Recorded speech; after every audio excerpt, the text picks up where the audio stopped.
Yo, what up? How you guys doing out there today? This is your boy Rotobeast. I'm here with my boy Jeremy. We're here to give you our GPP tutorial for FanDuel and DraftKings. We're just going to kind of break down some tips and some tricks that we found playing DFS over the course of 4 to 5 years. To kind of help you, hey, get over the hump and get that big win. So how you doing out there, Jeremy? I'm good, man. I'm excited to do this video. You know me, I love GPPs. Had a lot Yeah. of success playing GPPs. Made a lot of money playing GPPs.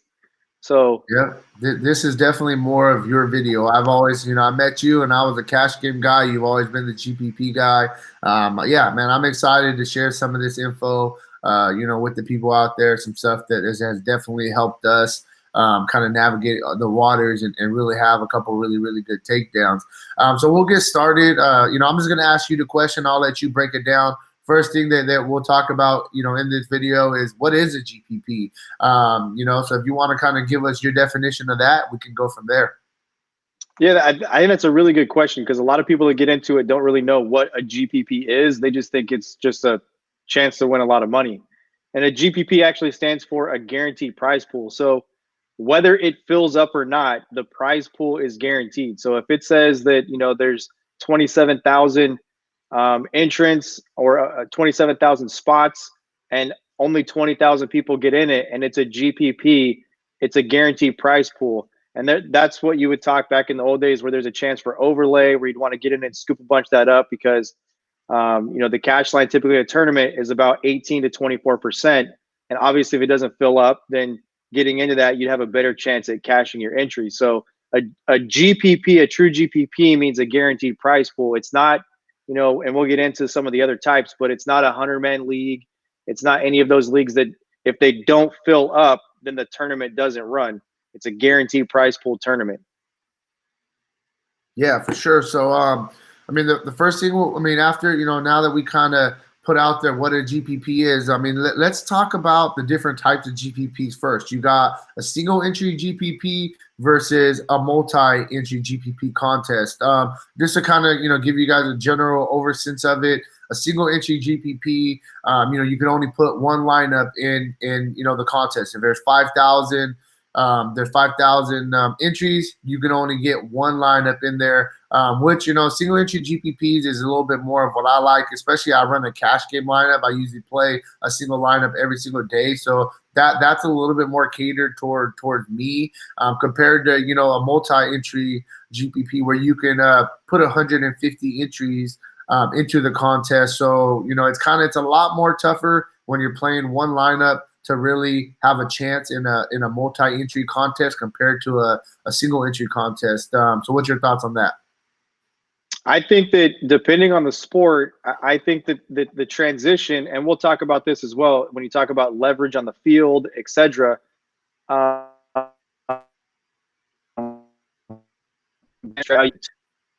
think that depending on the sport, the single entry method, combining the single entry method into multiple different single entries gives you another way to be a single entry player. And a guy doesn't need a fat bankroll to get equal leverage to the field, right? So I love single entries. I think depending on the sport, single entries are better than multi-lineup entry. And a lot of this is just figuring out, hey, what's my bankroll and where do I get equal leverage to the field at? Yeah, for sure, definitely. Outside of just knowing that what a GPP is, the different types of GPPs, outside of a single entry GPP and a multi-entry GPP where there's 20, 30, even 100,000 entries that people can grab out there, depending on what it is. There also are some other types of contests that we consider GPPs, things such as quintuple ups, triple ups. And the different type of leagues. You have a 100-man league. You have 50-man leagues, 20-man, 10-man, 5-man, even a 3-man league. I definitely still consider those more GPP kind of entries. And the biggest thing is the reason I consider those, and you probably would say the same thing, is because these are not contests that you can win 50% or even a double up where you can win 45%, which we still consider a cash game. In quintuple ups, triple ups leagues, those are just like GPPs. Only what is it, 12%, 12 to 15% of the people that enter that contest are going to win. So I definitely still think that those are more GPP entries than they are cash games. You agree with that? One of the quickest ways to go broke doing this is play quintuple ups and triple ups. The pay line in those contests is lower than GPPs are. And just to kind of follow up with what you said, the leagues outside, so you've got head-to-head play, which we consider cash game, and then you've got 3-man, 5-man, 10-man, 100-man leagues, right? Those are tournaments. Those are not GPPs, right?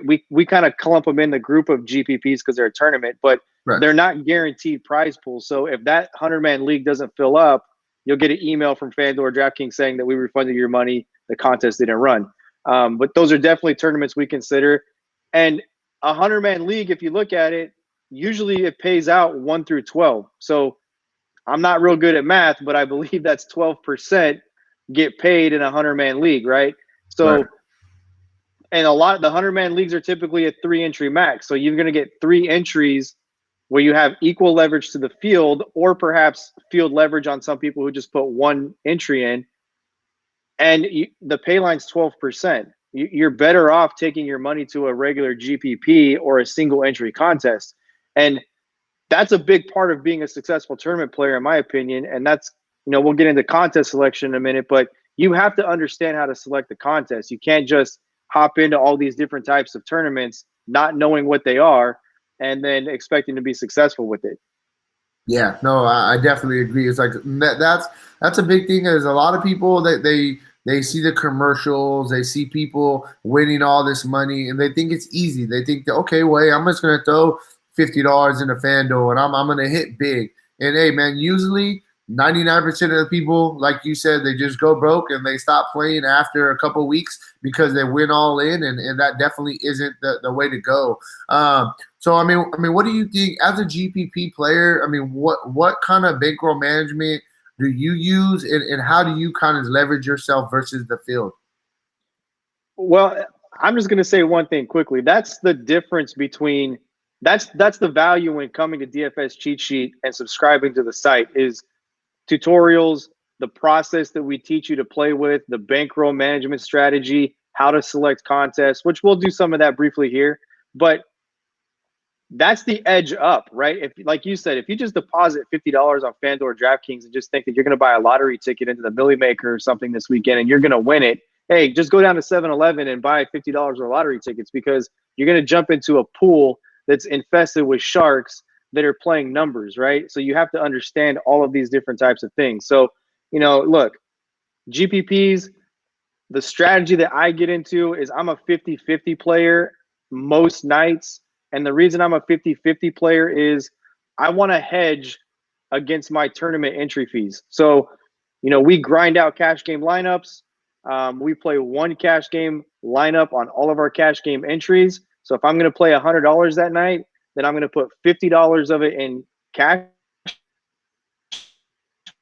You can go ahead and watch that, but we talk 50-50 heavy. And then the other $50 or 50% of $100, I'm going to play in tournaments.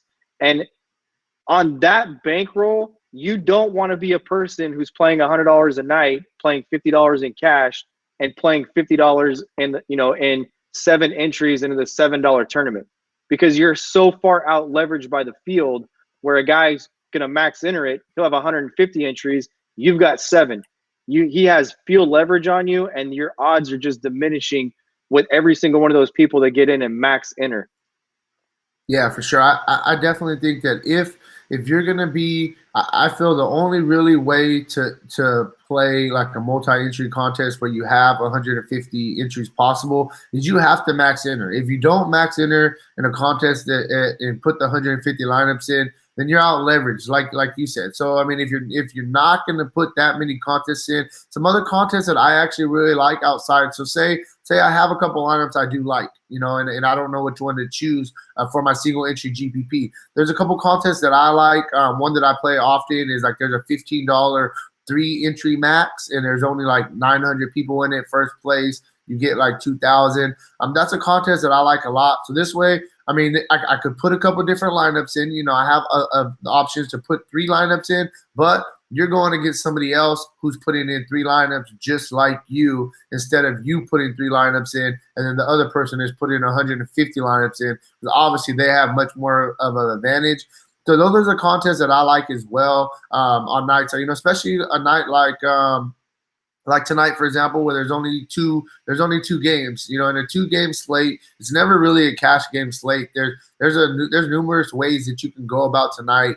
You're really gonna have to differentiate yourself on a smaller slate, and you have to take some risks.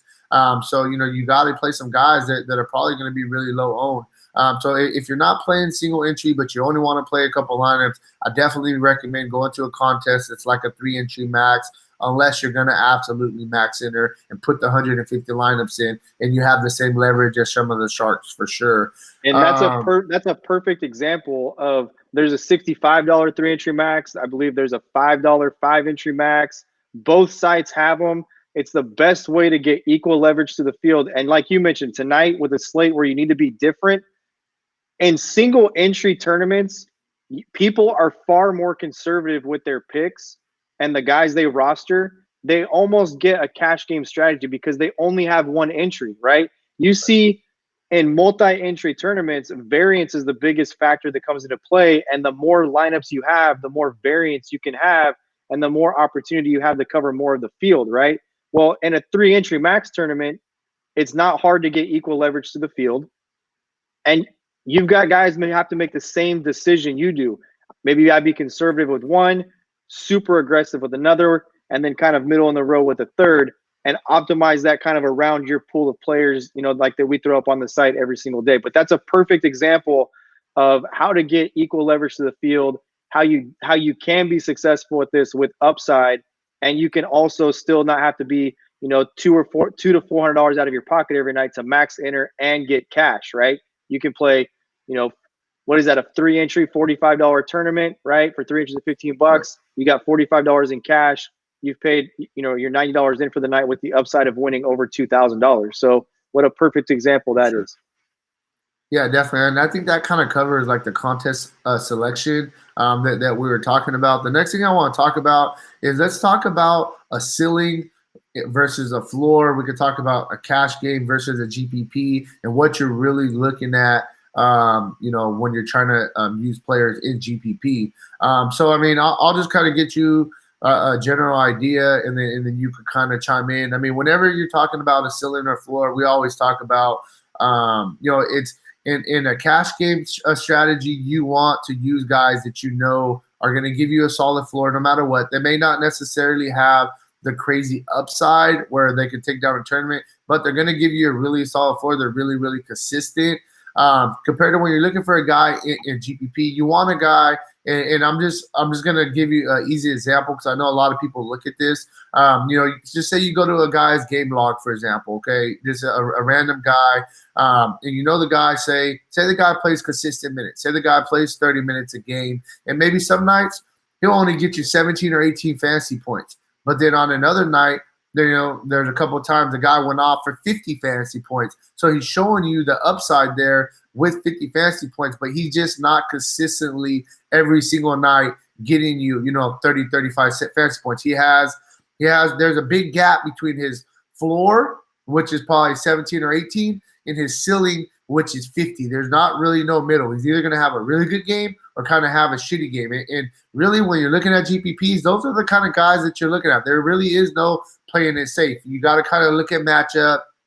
You got to be like, okay, well, hey, this guy scored 50 points against, we'll just say Atlanta, for example. This guy scored 50 points against Atlanta, which is a really fast-paced, up-tempo type of game. So he's going into Washington tonight against another team that's really similar in game style than Atlanta. Then, hey, maybe tonight he can have another 45, 50 fantasy point game compared to, okay, he played these fast-paced teams and he does good. Now he's going to go against a Utah Jazz, who's a really slow-paced team, tries to keep it in the half-court set. So, probably going to look more on the lower end of his floor where he's probably not going to have that kind of upside game. That's really like the way I look at kind of ceiling versus a floor. What's your thoughts on that?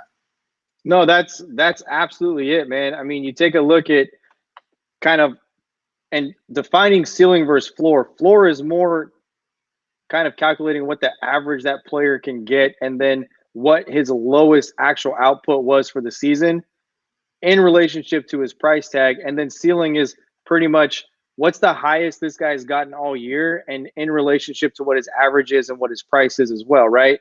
And you could break it down just to be as simple as the floor is the lowest amount of points he's gotten this season and the ceiling is the highest amount of points he's gotten this season. But when you get kind of into that, there's too much variance in that equation, right? But you do not want to load up in a cash game a bunch of high ceiling players. And you don't want to optimize around floor for tournaments. You want to optimize for tournaments, especially if you're running 150 lineups. You want to optimize in tournaments for ceiling. That's what you want. You want high ceiling players who have the ability to get you 50 and load your lineup up, especially in NBA. If you got a lineup that gets you, 3 or 4 guys get you 50, and you got 3 or 4 guys that get you, 35 to 40, you're going to have a chance to take down. And that's only going to happen if you're consistently looking at optimizing around ceiling. Yeah, for sure. The last thing I quickly want to touch on when we're talking about GPPs is I want to talk about fading the chalk. Okay, we talk about, any night, if you got a guy and you're playing him in GPP and he's the absolute chalk and he's going to be 90% owned or 85% owned, honestly, sometimes you do want to, just roll with it. I mean, it is what it is, especially if he's in a killer spot. But there's other times, and you've told me this before, it's like you get a guy, we know he's going to be crazy chalk, and you're like, man, hey, I don't even think that this is the best spot for this guy, but everybody's going to be on him. Well, guess what? If you get a guy that's going to be 70% owned, he's in a horrible spot, and he ends up, busting. He ends up not getting the fantasy points that the other 70% of people that play him think he's going to get, and you don't have him. And that 30% that doesn't have him, you have that much more of an advantage on those other 70% of people that actually had him. And if the guy that you chose over him goes off, it's going to be a big night for you. So, yeah, man, what's your thoughts on fading the chalk? I think that, so there's a couple of things that come to mind. First, there's taking a stand, right? And are you going to take a stand against a player that you feel everybody is going to be on and you don't think that it's a really good spot, and you're just going to say, I'm going to take a stand and I'm going to completely fade this person? The word contrarian is what I think is a very overused word in this industry, where people have the assumption that in order to play tournaments, you just have to be completely contrarian. You got to do everything the opposite of what everybody else is doing. And that's not smart. You need a good mix of, if there's some really obvious plays, play the right play. And the thing that I've always said this, right? Don't roster somebody or don't not roster somebody unless you can answer one simple question. Why, right? Why am I rostering this guy, or why am I fading this guy? If I'm fading him because I think that the field is going to be high on him, then that's really taking a stand, and you're taking a position in like a single entry tournament where you're going to say, look, I know that I'm gambling here. I know that I'm taking a risk. And if you don't have him, you can't win. But I'm going to take a risk and say, I think that, following the process here, he's going to be over-owned, and it's not that great of a spot, and there's guys in a similar price range that have a better opportunity, then I'm going to take a stand and I'm going to fade this guy, and I'm going to bank that he's going to dud, and I'm going to get a better performance out of somebody else. So I think you have to have a good mix. And I think the most important point is, to be successful playing tournaments, you don't have to be 100% contrarian. Sometimes plays are just really good and they're just that obvious. And because they're just a really good play and they're that obvious, it will lead to somebody being higher owned. And sometimes you just take your medicine with that player, you roster them, and you look for an advantage in a different roster spot where you can be different. And that is you only need 1 or 2 guys, right? You got 9 guys on a roster. You only need 1 or 2 guys to be really different with that are low owned to give you a huge advantage on the field. Yeah, no, for sure. Real quick before we get out of here, is there anything else that we want to touch on, as far as, contest selection, stuff like that? Is there anything else that you kind of wanted to touch on with that? You can't blindly enter contests as far as tournaments go. You have to, and this is another why, right? You have to answer the question why. And I know rake is a big deal now on both sides. I know that, you don't want to lose to rake, and that's always a topic of conversation. And a lot of people don't really understand what exactly is going on, right? When FanDuel and DraftKings first started, these tournaments were like $1, $2, and $3 tournaments. Now they're $6, $7, $9 tournaments. And they're not just even numbers. It's $6.66, it's $7.77, it's $9.99, right? Then if you go, all you need to do to figure it out is go and look at the payout structure.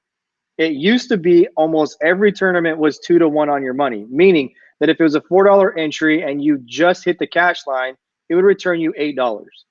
Now it's like $4.44 to return you $8. You're losing 44 cents, or to return you $7.50. So that's the first calculation you want to look at. Find the tournaments that have the best ratio for a minimum cash. On top of that, you need to calculate what the pay line is.